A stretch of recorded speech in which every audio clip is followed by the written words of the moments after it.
44 in CAPF AC examination 2017. In this video, I'm here to share my preparation and strategy for this examination. First of all, a bit about me. I did my graduation Bachelor of Elementary Education from Delhi University. I did my post-graduation in Master of Sociology from IGNOU University. Now let's talk about examination. We have examined 3 tiers basically.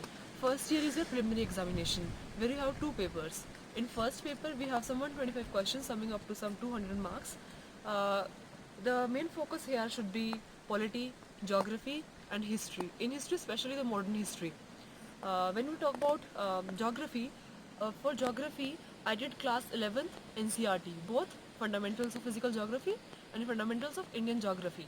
Both the books I did very thoroughly, including the maps and the diagrams given in the NCERT and the map locations also mentioned there. Apart from them, you can also refer to class 10 NCERT for geography because resource and energy areas is not given in class 11th NCERT. And for polity, class 11th NCERT and Lakshmikant I did very thoroughly. Lakshmikant you should be revising very frequently actually because it is very detailed and informative book. And for modern India, I did from Spectrum book for modern India. And apart from that, you can also go through the GK Today app. In this app, you can find news under sections like people in news, place in news. Yeah, where you can also have like awards and prizes.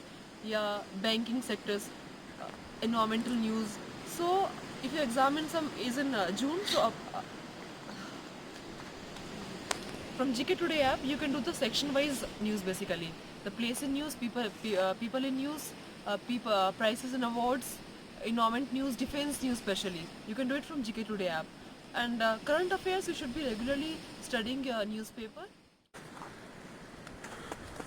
In paper 1 for subjective examination, we have English and essay and comprehension paper. इसमें हमारा main focus should be on the essays because essay we have 4 essays to write और they very few words, 400 words पूरा essay summarize करना है हमने.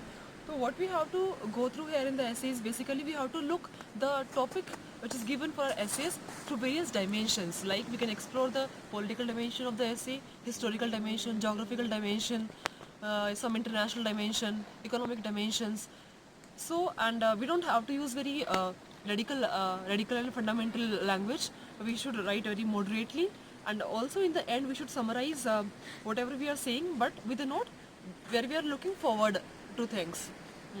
And after essays we have our question on arguments, where I myself wrote in points, so I prefer writing in points because that way examiner will have to do less hard work in bringing out your opinions or your point of views.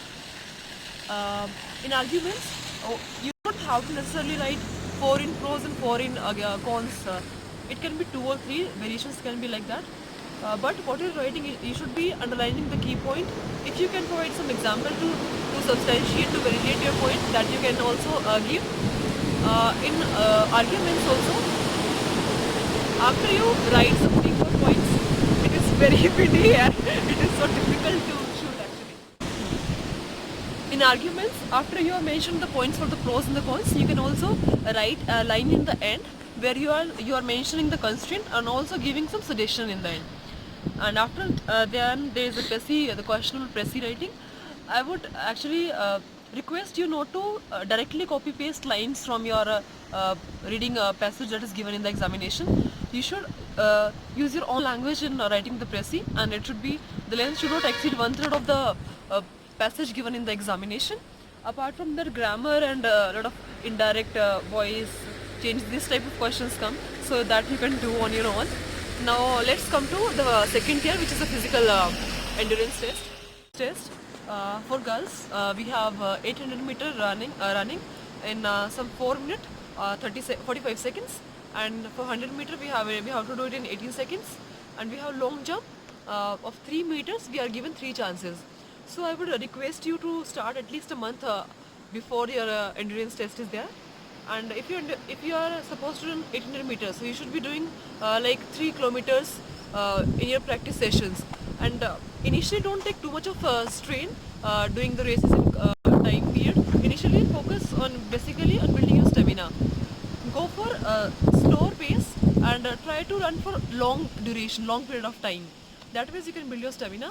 And I would request you not to go for long jumps 3-4 days just before your endurance test, because a lot of people in my batch also had some injuries before the test.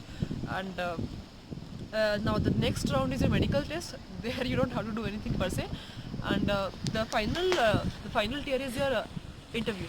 For interview, I didn't prepare anything per se, but yes, since you are joining CAPF, so you should be knowing about the forces, your preferences you have given. It is basically your interview will be from your DAF which you have filled. So you should be reading your DAF thoroughly and writing and understanding whatever you should be having points to substantiate whatever you have written in your DAF. And apart from that, you should be also focusing on your hobbies and your extracurricular activities, something extraordinary thing you have done. Uh, and also, please brush up your current affairs for interview. And most importantly, please don't lie ahead of them, because they are very experienced people. They'll get to know anyhow. They'll ask you questions in that manner that will yourself, speak the truth, and that will be very embarrassing. So just be whatever you are. You don't have to frame actually anything. Just that. Apart from that, what I can share. Okay, if we talk about especially women representation in forces, uh, yes, it is very low. If we talk about some at lower ranks like constabulary levels, we have some 15% reservation as of now. But at the entry the level of Dagos, we don't have reservation per se for girls. So yes, it will be very difficult for women personals to actually play a role in a very patriarchal setting. You'll be surrounded by the lot of men. They are pause करो थोड़ा सा. Yes, women representation is yes very less in these forces, but yes, you can definitely make your mark because yes, it is very male dominated services, but you can do your part, you can play a role. Because women, we have officers like Usha Kiran ma'am, and also in IPS, IES, we have women who have played their role, and yes, I agree. There is very less women representation in forces, but definitely there is a way where you can play. There's a chance actually where you can play your role and make your mark. We have women like Usha Kiran in CRPF who have definitely done wonders in the field.